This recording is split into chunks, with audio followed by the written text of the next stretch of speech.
Assalamualaikum warahmatullahi wabarakatuh. Innal hamdalillah nahmaduhu wa nasta'inuhu wa nastaghfiruh wa na'udzu billahi min shururi anfusina wa min sayyiati a'malina. May yahdihillahu fala mudilla lahu wa may yudlilhu fala hadiya lahu. Asyhadu an la ilaha illallah wahdahu la syarika lah wa asyhadu anna Muhammadan abduhu wa rasuluh. Allahumma shalli wa sallim wa barik ala Muhammad wa ala ali Muhammad kama shallaita wa barakta ala Ibrahim wa ala ali Ibrahim fil alamin innaka Hamidum Majid. Amma ba'd. Bapak-bapak dan hadirin sekalian, azani Allah wa iyyakum ajmain. Mudah-mudahan kita semua yang hadir di majelis ini senantiasa dimuliakan oleh Allah Subhanahu wa taala. Amin ya Allah ya rabbal alamin. Alhamdulillah pada maghrib hari ini atas izin Allah kita bisa bertemu kembali di majelis kajian kitab Masailul Jahiliyah. Pada malam ini kita akan membahas masalah yang ke-10 ya. Pada pertemuan terakhir yang lalu kita sudah membahas sampai masalah yang ke-9. Jadi bapak-bapak dan hadirin sekalian bisa buka di halaman 9. Halaman 9 baris pertama. Dikatakan al-ashir, masalah yang ke-10 ya, al-ashirah al-istidlalu ala butolanid dini bikillati afhami ahlihi wa adami hifzihim. Mereka atau orang-orang jahiliyah itu berdalil, mengambil dalil bahwa batalnya suatu agama itu ala batalanid din bikillati afhami ahlihi, dikarenakan pemeluknya pemikirannya itu, kalau di sini katakan sedikit pemikirannya. Maksudnya sedikit pemikirannya itu pemahamannya rendah gitu ya. Itu yang dimaksud bikillati afham, bikillati afhami ahlihi. Jadi kalau ada suatu agama lalu yang memeluk agama tersebut pemahamannya tidak canggih, nah, berarti ini agama nggak benar, batal agamanya. Wa adami hifzihim, dan tidak, makna asal wa adami hifzihim itu, kalau di sini katakan tidak dapat meneliti menurut pandangan mereka. Maksudnya menurut pandangan orang-orang jahiliyah. Berdasarkan pantauan mereka. Jadi kalau ada pemeluk suatu agama pemahamannya tadi tidak canggih, lalu tidak luas ya, pandangan mereka tidak luas, maka agama itu menurut mereka agama yang batil, ditolak. Sebagaimana disebutkan oleh Allah di dalam Al-Quran tentang sikap, nah di sini sebutkan dalilnya, sikap orang-orang jahiliyah ketika didakwahi oleh Rasulullah SAW atau oleh para nabi yang lainnya. Syekh Muhammad bin Abdul Wahhab beliau hanya mengutip bagian kecil dari surah Hud ayat 27. Nah, kalau bapak-bapak buka secara lengkap, kita bisa menangkap maknanya secara utuh. Apa yang dimaksud kata-kata badiyar ra'yi itu? Di sini katakan, jadi badiyar ra'yi itu adalah umat yang mengikuti dakwah nabi atau rasul. Orang kafir, orang jahiliyah menganggap itu adalah badiyar ra'yi, orang yang mudah percaya. Kalau kita buka ya secara utuh, maka Allah Ta'ala berfirman, faqala al-mala'ul ladzina kafaru min qaumihi, maka berkatalah sekelompok dari orang-orang kafir min qaumihi, dari kaum nabi yang berdakwah itu, karena mereka nggak mau ngikuti dakwah nabi dan rasul, mana roka illa basyaran mislana. Tidaklah kami melihat engkau melainkan engkau itu sama saja manusia biasa seperti kami. Wa ma naraka taba'aka illa alladziina hum aradiluna. Dan tidaklah kami melihat engkau dan orang-orang yang mengikuti engkau kecuali mereka itu adalah orang-orang yang hina dina di antara kami. Hum aradiluna badiyar ra'yi. Dan dari mereka mudah atau gampang percaya terhadap apa yang disampaikan oleh Nabi dan Rasul itu. Wa ma narakum alaina min fadlin, dan kami tidak melihat ada keutamaan dari kamu, dari kalian.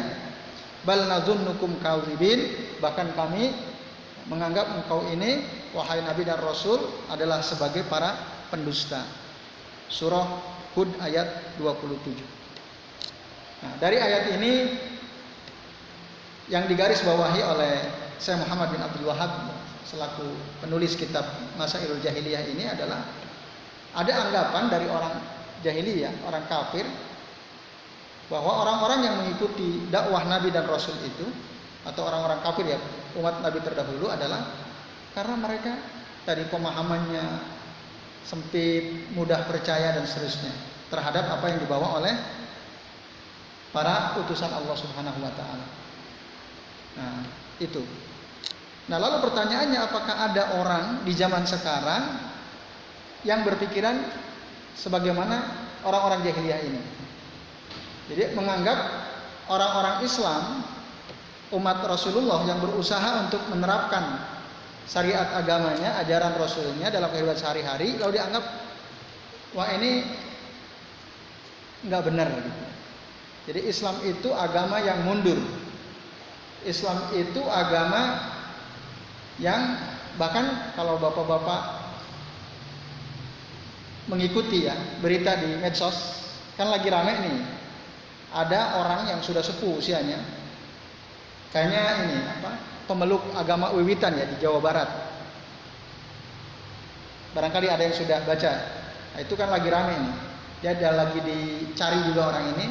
Dia mengatakan yang menyebabkan Indonesia ini rusak yaitu Islam, maka Islam harus dibuang dari negara ini. Dia tegas mengatakan Islam harus dibuang dari negeri ini.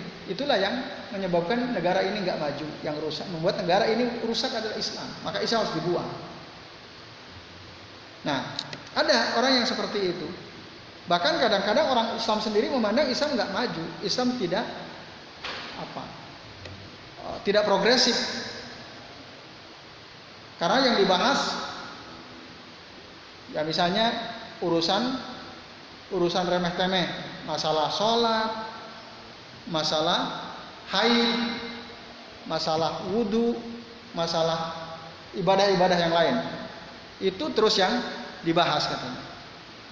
Lalu dia berkesimpulan karena Islam hanya membahas perkara-perkara remeh seperti itu, Islam adalah agama yang tidak progresif, tidak maju.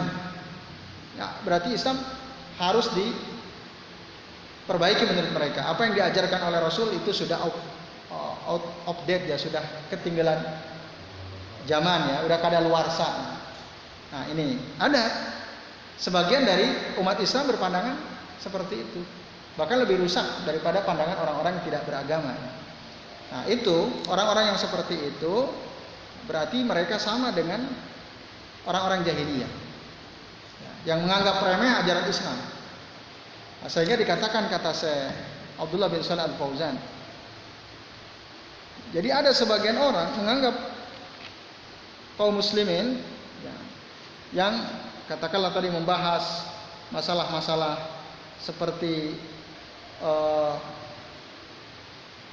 wudu, tayamum, masalah haid, nah, itu dianggap orang-orang yang mundur.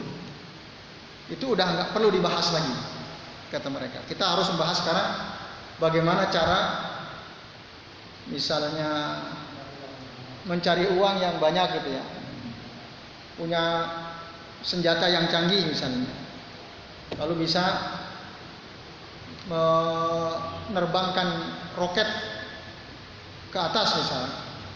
Nah, itu Islam tidak pernah menurut mereka memikirkan hal itu, jadi hanya bicara hal yang remeh-temeh. Islam itu mundur. Maka kalau ingin maju tinggalkan Islam. Nah, ada sebagian orang berpandangan seperti itu. Bahkan ada sebagian orang menganggap Islam itu ya jumud, terbelakang.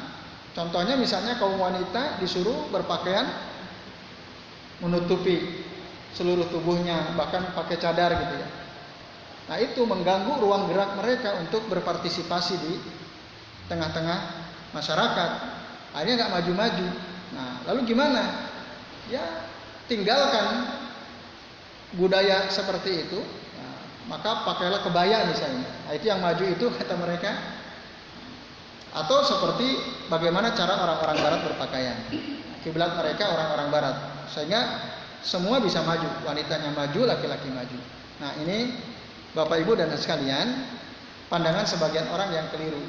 Maka orang yang berpandangan demikian itulah sama dengan orang-orang jahiliyah yang menganggap sesuatu yang disampaikan oleh Nabi sesuatu yang mundur. Nah, itu. Padahal apa yang disampaikan oleh Rasulullah sejatinya adalah wahyu dari Allah dan Allah paham betul. Tentu saja Allah paham betul apa yang dibutuhkan oleh setiap makhluk yang Allah ciptakan. Allah ngerti betul apa kemaslahatan yang dibutuhkan oleh hamba-hambanya. Maka semua apa yang Allah sampaikan kepada Rasulnya, lalu Rasulnya menyampaikan kepada kaum muslimin, itulah sesuatu yang baik dari dulu sampai hari kiamat. Jadi tidak ada yang tidak baik apa yang telah disampaikan oleh Nabi Shallallahu Alaihi Wasallam. Nah, ini bapak-bapak dan hadirin sekalian, a'azanillahu wa iyyakum ajma'in. Jadi kalau ada yang berpandangan Islam itu mundur, terbelakang, out of date, nah itu berarti mereka seperti orang-orang jahiliyah. Yaitu prinsip atau masalah yang ke-10. Sekarang kita masuk ke masalah yang ke-11 dan masalah 12 kalian.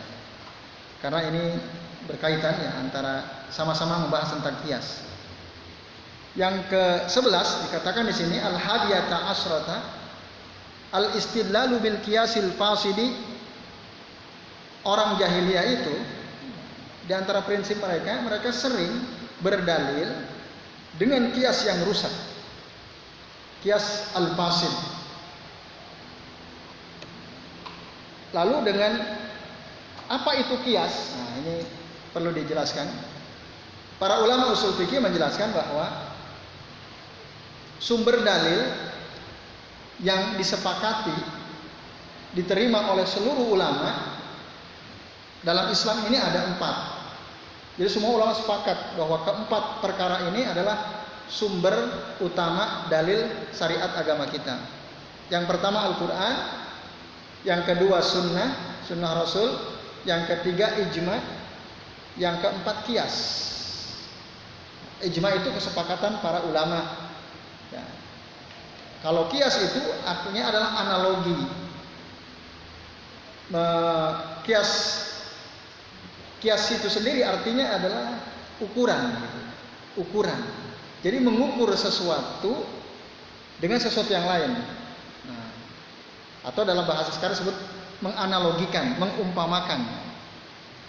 Nah, syarat qiyas itu ada 4 syaratnya, dan itu dirumuskan oleh para ulama misalnya dalam ini ya kitab Al-Usul min Ilmil Usul yang ditulis oleh Syekh Muhammad bin Shalih Al-Utsaimin rahimahullah.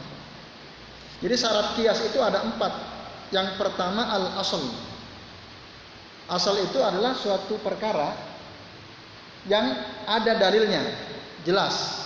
Jadi suatu masalah yang terjadi pada zaman ketika wahyu masih turun, Rasul masih hidup. Lalu masalah tersebut dijelaskan dalilnya.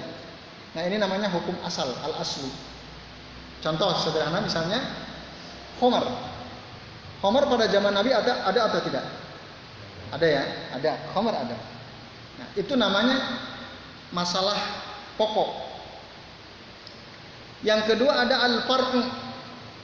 Yang pertama al-aslu, yang kedua al-far'u. Al-aslu masalah pokok, al-far'u itu masalah cabang. Masalah cabang itu adalah suatu masalah atau suatu perkara waktu zaman Nabi tidak ada. Belum ada waktu itu. Waktu ketika turun Al-Quran tidak pernah terjadi. Nah, sampai ketika Nabi wafat, Al-Quran berhenti, tidak lagi turun, baru masalah itu muncul. Bahkan mungkin dulu nggak muncul, muncul sekarang. Contoh, narkoba. Ya, narkoba pada zaman Rasul ada atau tidak? Nggak ada ya. Ganja kayak gitu ya. Apalagi itu, dan teman-temannya lah. Nah, zat adiktif itu yang bisa membuat orang linglung gitu. Itu nggak ada, tapi sekarang ada. Nah, ini namanya perkara cabang atau disebut al-far'u dalam ilmu usul fikih. Itu syarat. Kalau kita mau melakukan kias harus ada 4 syarat, ini baru 2. Syarat yang ketiga adalah hukum al-asal. Hukum pada perkara asal tadi. Hukumnya apa? Khamr, hukumnya apa? Haram. Ada kan dalilnya? Nah, innamal khamru wal maisiru wal azlam wal ansabu ridsun min amali syaitan. Ada jelas haram. Nah, kemudian syarat yang keempat, jadi hukum asal ada. Syarat yang keempat adalah al-illah. Illah itu alasan hukum. Kenapa khamr dulu diharamkan?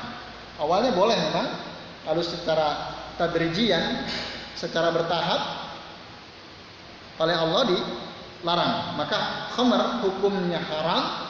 Alasan diharamkannya apa? Karena muskir. Muskir itu memabukkan. Nah, memabukkan. Itu namanya illah. Nah, kalau syarat ini terpenuhi, ada asal, ada far'un, hukum masalah pokok, masalah cabang, ada hukmul asal, hukum masalah pokok, dan ada illah, alasan. Kalau ini terpenuhi, nah kita bisa melakukan apa yang disebut dengan kias, menganalogikan suatu perkara dengan perkara yang sudah ada. Dulu nggak ada, sekarang ada, lalu nggak ada hukumnya, nggak ada penjelasannya. Kita bisa simpulkan dengan cara apa? Melakukan kias, menganalogikan ke perkara yang dulu pernah terjadi. Maka narkotika, heroin dan sejenisnya itu haram. Apa mana dalilnya? Kalau kita ditanya dalilnya mana, nggak ada dalam Quran maupun hadis Nabi yang mengatakan narkotika, heroin haram. Nggak ada, karena nggak ada. Tapi karena dia muskir, nah karena dia memabukkan, maka kita harus melakukan kias atau analogi untuk bisa menyimpulkan apa hukum narkotika itu. Oh, dia ini muskir, memabukkan, dan Nabi mengatakan kullu muskirin haram. Setiap yang memabukkan itu haram. Qaliluhu wa katsiruhu, banyaknya maupun sedikitnya. Nah, itu contoh. Nah, tapi ada yang disebut al-qiyasul fasid. Al-qiyasul fasid, analogi yang rusak. Karena dia menganalogikan sesuatu yang cabang dengan sesuatu yang pokok tapi tidak selevel, tidak sebanding. Nah, itu diantara perbuatan orang-orang jahiliyah. Maka kita lihat di dalam halaman 9 itu, Syekh Muhammad bin Abdul Wahhab menyebutkan dalil bagaimana orang-orang kafir, orang-orang jahiliyah tidak mau menerima dakwah yang disampaikan oleh Rasulullah SAW, di mana mereka mengatakan in antum illa basyarun mithluna. Sesungguhnya kamu itu tidak lain hanyalah manusia seperti kami juga. Nah, itu. Jadi kamu manusia, aku manusia. Ngapain kamu ngajak-ngajak kami? Ya, merasa bahwa kami salah, kamu benar.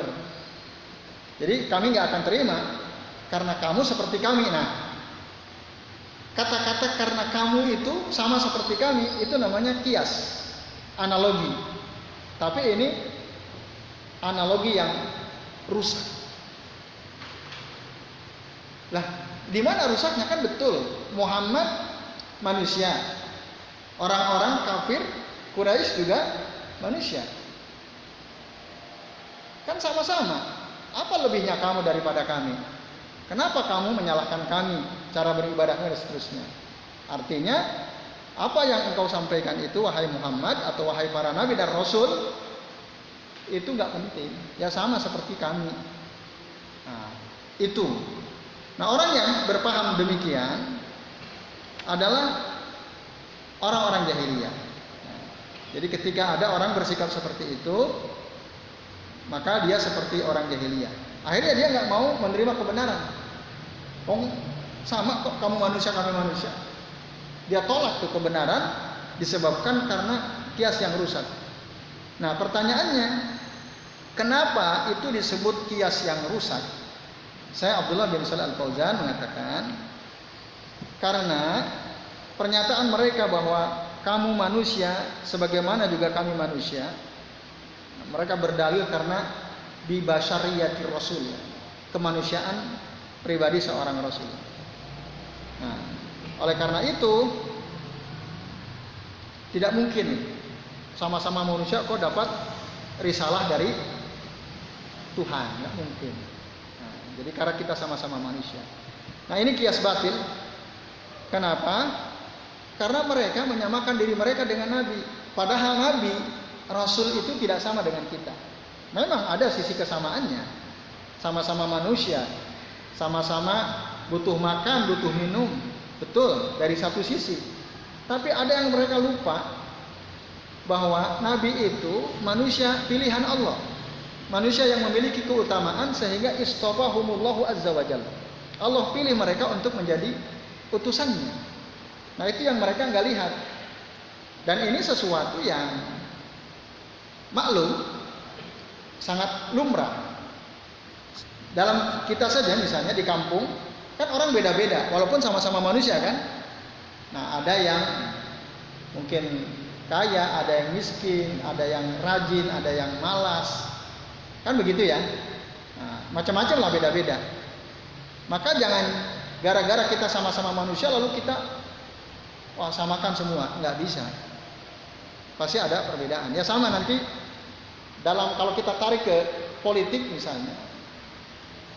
Dalam politik demokrasi semua orang sama kan, kita sama-sama manusia.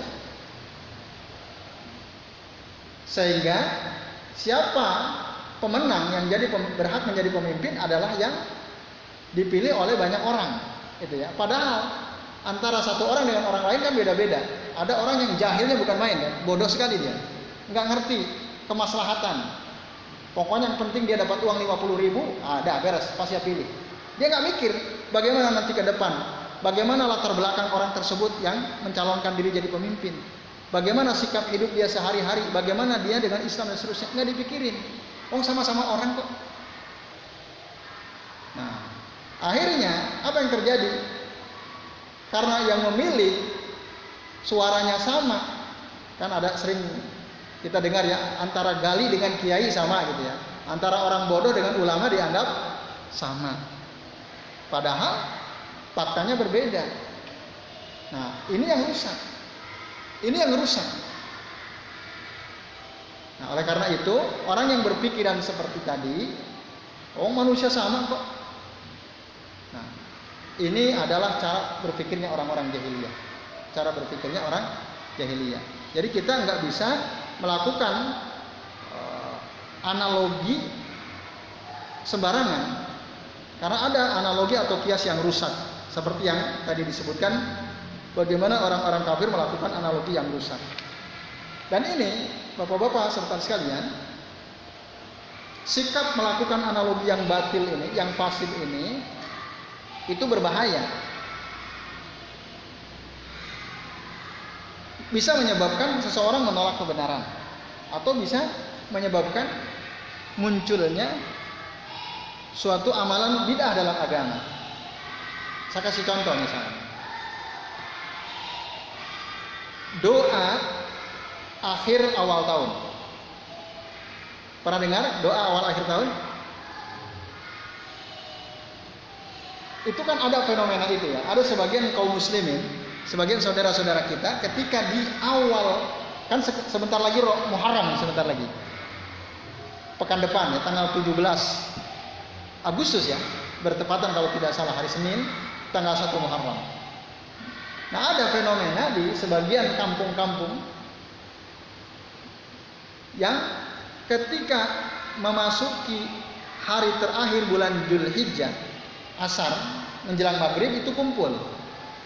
Untuk apa? Berdoa di akhir tahun. Nanti ba'da maghrib tidak bubar, berdoa lagi untuk doa awal tahun. Jadi doa akhir tahun, doa awal tahun. Nah, fenomena itu ada. Nah, kalau ditanya ada nggak dalilnya? Tidak ada. Dalil yang menegaskan bahwa Rasulullah ketika berada di akhir tahun dan memasuki awal tahun bulan Muharram itu berdoa. Apalagi dikumpulkan bersama-sama berdoa. Tidak ada. Tidak pernah ada.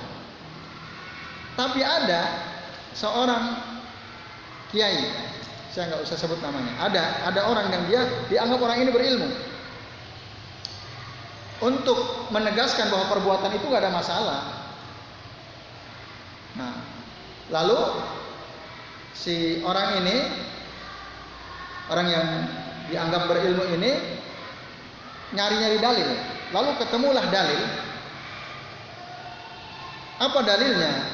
Kata dia, dalilnya adalah kebiasaan Nabi SAW. Nabi itu ketika melihat ada hilal. Hilal itu apa? Pertanda datangnya bulan baru kan? Itu hilal. Nabi itu ketika melihat ada hilal, pergantian bulan.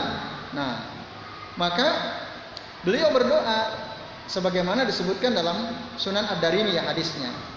Maka dikatakan bahwa Rasulullah ketika melihat hilal, idza ra'al hilal, beliau berdoa Allahu Akbar.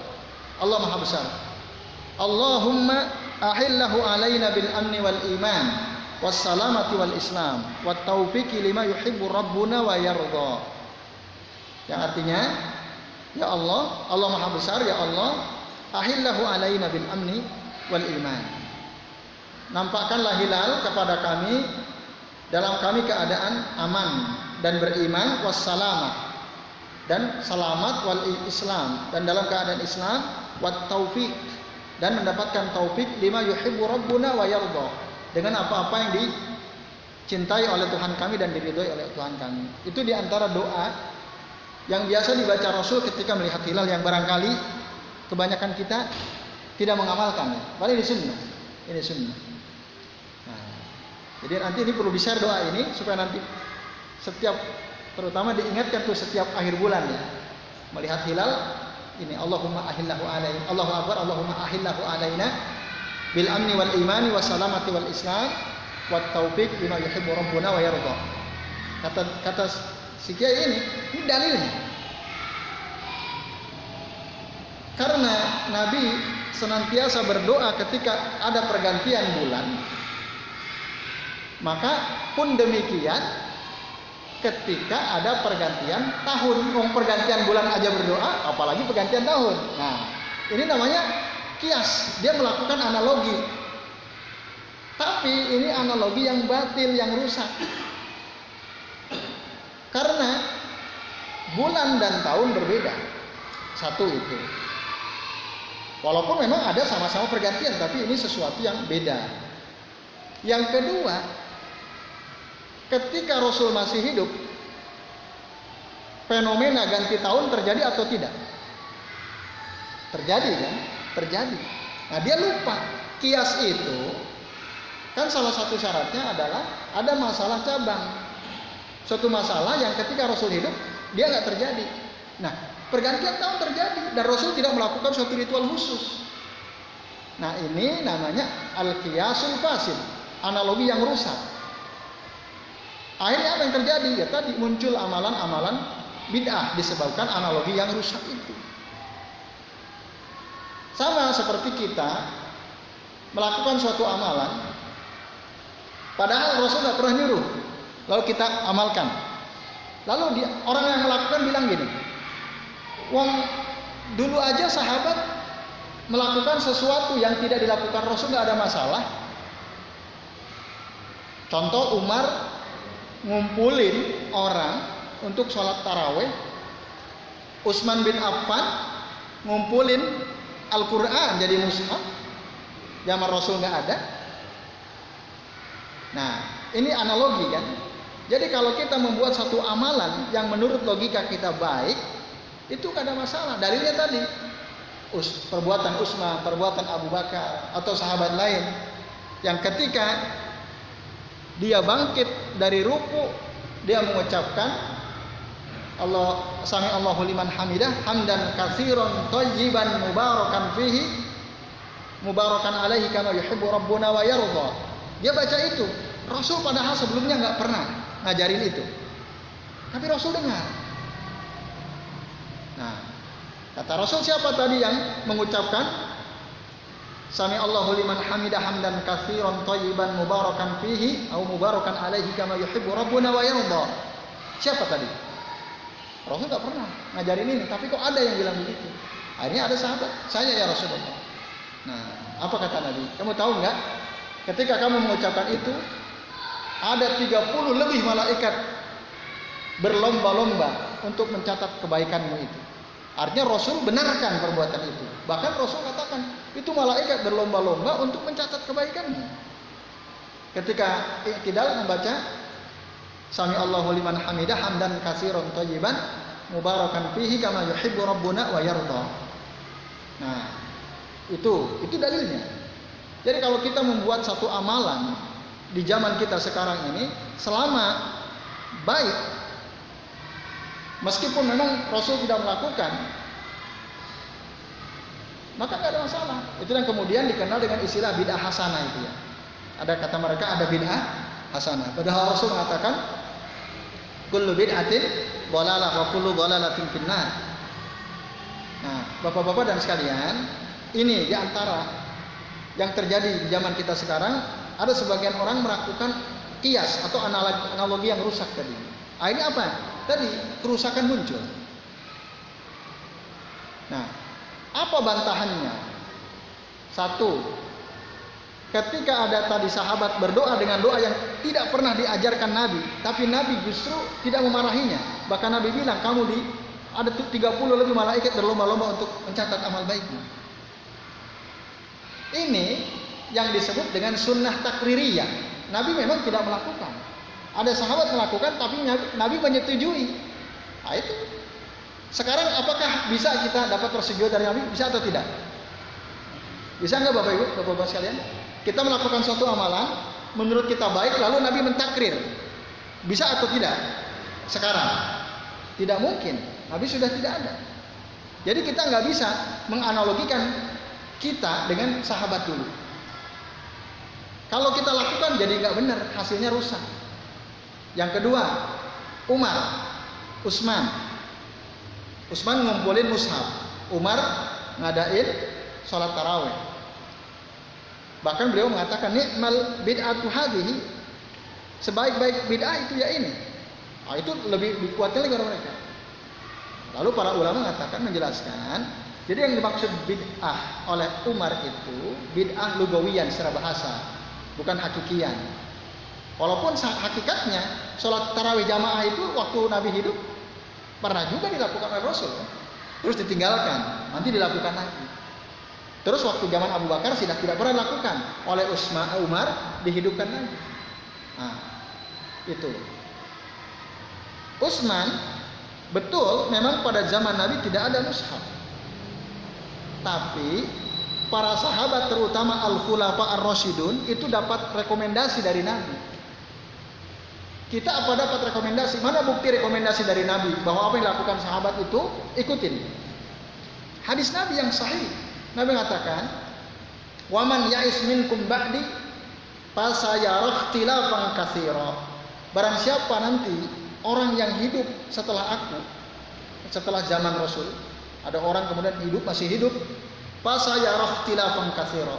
Dia pasti akan melihat banyak sekali perselisihan di tengah-tengah umat. Nah, bingung kita. Tapi Nabi udah ngasih tahu caranya gimana biar nggak bingung. Alaikum bisunnati wa sunnatil khulafa'ir rasyidin al-mahdiyyin. Tamassaku biha wa adu 'alaiha bin nawajid. Nah, itu kata Rasul. Kalau kalian melihat ada banyak perbedaan pandangan, perselisihan di tengah-tengah umat, rumusnya kalau ingin selamat, ikuti sunnahku dan sunnah khulafa ar-rasyidun al-mahdiyun. Ar-rasyidin al-mahdiyyin. Tamassaku biha, berpegang teguhlah dengan sunnah Rasul dan sunnah para sahabat, wa adu 'alaiha bin nawajid. Gigit dia dengan gigi geraham. Artinya pegang erat-erat sunnah Nabi dan para sahabat. Itu rekomendasi dari Nabi kepada para sahabat khulafa ar-rasyidin. Jadi apa yang dilakukan Ustaz itu suatu hal yang benar. Karena Nabi sudah merekomendasikan. Jauh-jauh hari Nabi sudah ngomong itu.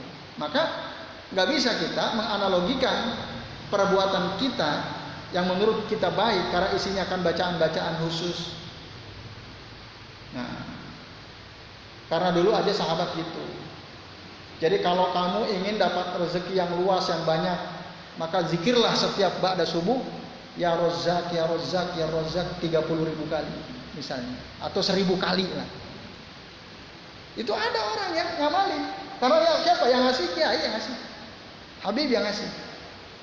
Para Rasul tidak pernah ngajarin zikir, hanya menyebut satu isman au sifatan min sifatillahi azza wa jalla.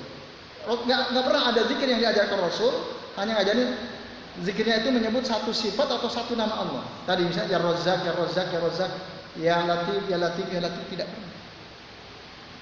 Itu kata saya Muhammad Abdul Razak Al-Badar, tidak pernah. Nah, tapi ada orang yang seperti itu. Analoginya, dalilnya apa dalilnya kalau kita tanya? Ya kias itu. Ya itu kan dulu sahabat ada yang doa, Nabi nggak pernah berdoa dengan itu. Oh, Nabi dibenarkan. Nggak bisa. Ini namanya al-qiyas al-fasid. Al-qiyasu ma'al farik batil. Menganalogikan sesuatu dengan sesuatu yang berbeda itu batal, tidak bisa diterima. Nah, ini Bapak-bapak dan hadirin sekalian, akhirnya jadi rusak. Jadi rusak. Tadi ya misalnya, kalau ingin diluaskan rezeki hidup, kalau ingin hidupnya nyaman, hidupnya jauh dari berbagai macam bara bahaya, yaitu zikir ya Latif 1.000 kali ba'da subuh. Ya Razzaq 1.000 kali ba'da subuh. Padahal itu tidak pernah diajarkan Rasul. Bahkan ketika kita mengamalkan itu, justru kita meninggalkan sunnah Rasul. Karena ada zikir pagi petang, itu yang diajarkan Rasul. Nah, misalnya apa? Misalnya yang diajarkan Rasul kalau pagi petang itu, Allahumma bika amsayna, Allahumma bika asbahna wa bika amsayna wa bika nahya wa bika namut wa ilaikan nusyur. Atau kalau sore wa ilaikal masir.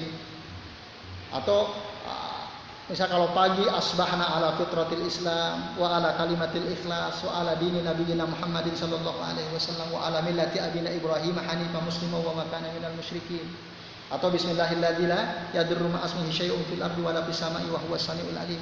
Ada rangkaian zikir pagi petang, itu yang diajarkan Rasul. Kalau kita ingin selamat, dimudahkan rezeki, ya amalkan. Bukan buat amalan-amalan baru yang justru tidak pernah diajarkan oleh Rasul. Nah, ini Ibu sekalian.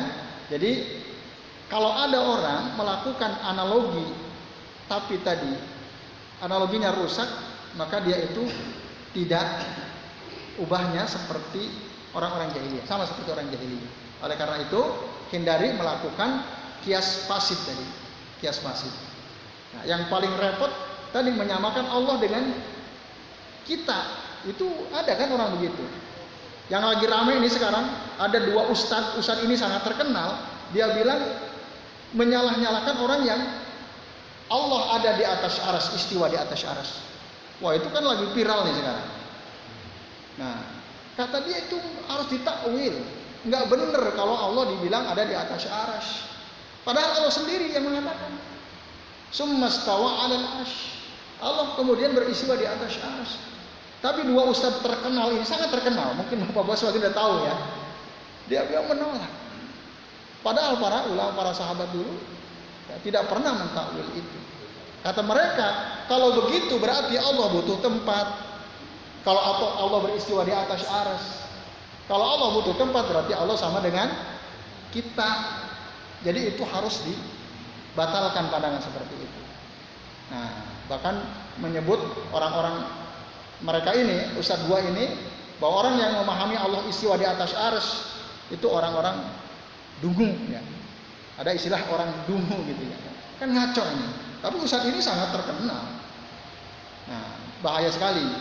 Karena apa itu terjadi? Karena mereka melakukan kias fasid, menganalogikan kita dengan Allah. Ya, bersemayamnya Allah di atas arsy tidak sama seperti kita duduk di atas kursi kita, nggak bisa. Karena laisa kamitslihi syai'un. Jadi, saya kira ini Bapak-bapak dan adik sekalian, jadi sampai poin yang ke-11 tadi ya. Itulah kebiasaan orang-orang jahiliyah yang kita harus hindari.